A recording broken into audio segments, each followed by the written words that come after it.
कहानी शायद मैंने ओशो से सुनी थी। एक गुरु मर रहा था, शरीर छोड़ रहा था, तो उसके शिष्य ने उसको पूछा कुछ अपने जीवन का ज्ञान दे जाओ। तो गुरु बोला कि जिंदगी में सब करिए, कोई बिल्ली मत पालिए। तो इतना कह के गुरु मर गया। तो गांव में बात फैल गई, सबने बिल्ली पालना बंद कर दिया।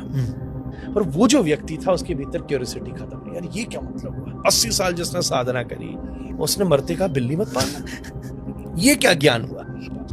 उसने बड़े गुरु भाई से पूछा, उसने कहा उन्होंने बिल्कुल सही कहा है, बिल्कुल सही कहा है। बोले ऐसा क्यों हुआ। बोले ऐसा हुआ कि जब ये बहुत नए शुरुआत थी और इनको अनुभव होने लगे थे, उस समय आश्रम में बहुत सारे चूहे हो गए। अब क्या करें, चूहे कैसे भगाएं, कहाँ दवाई रखें। तो गांव वालों ने ये कहा कि एक काम करो, बिल्ली पालो। तो बिल्ली पाल ली, चूहे भाग गए। अब बिल्ली को भी तो दूध पिलाना पड़ता था, बिल्कुल। तो बेचारे भिक्षा लेते थे, गांव वाले आके दूध दे देते थे। दूध दे देते थे तो बिल्ली को दूध मिलता था। तो गांव वालों ने कहा रोज कौन दूध लेके आए पंडित जी, स्वामी जी कौन लेकर आए, हम एक काम करते गैया दे देते। ठीक है, बात समाप्त हो गई, एक गैया दे दी।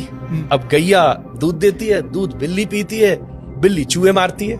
ठीक है, अब थोड़ी देर में पता चला कि गैया को भी घास चाहिए। गैया को भी घास चाहिए। अब गांव वाले बोले हम रोज घास काट काट के कहां से लेके आए। तो एक काम करें, एक बीच में बढ़िया सा खेत दे देते, 5 बीघे का, जिसमें बढ़िया घास उगेगी और आपकी गैया घास खा लेगी। बोले ठीक है, जमीन दे दी। अब जमीन आ गई, जमीन में घास हुई, घास गैया ने खाई, गैया ने दूध दिया, दूध बिल्ली ने पिया, बिल्ली ने चूहे मारे। ठीक है, अब थोड़ी देर में समस्या आई कि अब जमीन में खेती कौन करे।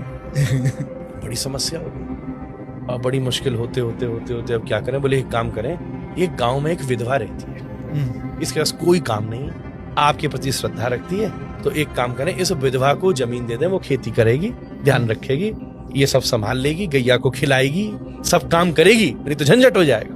बोले अच्छा ठीक है, रख लो। अब विधवा रहने लगी, सेवा करने लगी, आनंद होने लगा, तो नजदीकी बढ़ने लगी। तो गांव वाले बोले देखो ऐसा तो नहीं चलेगा, वो भी रह रही है, इससे शादी करो।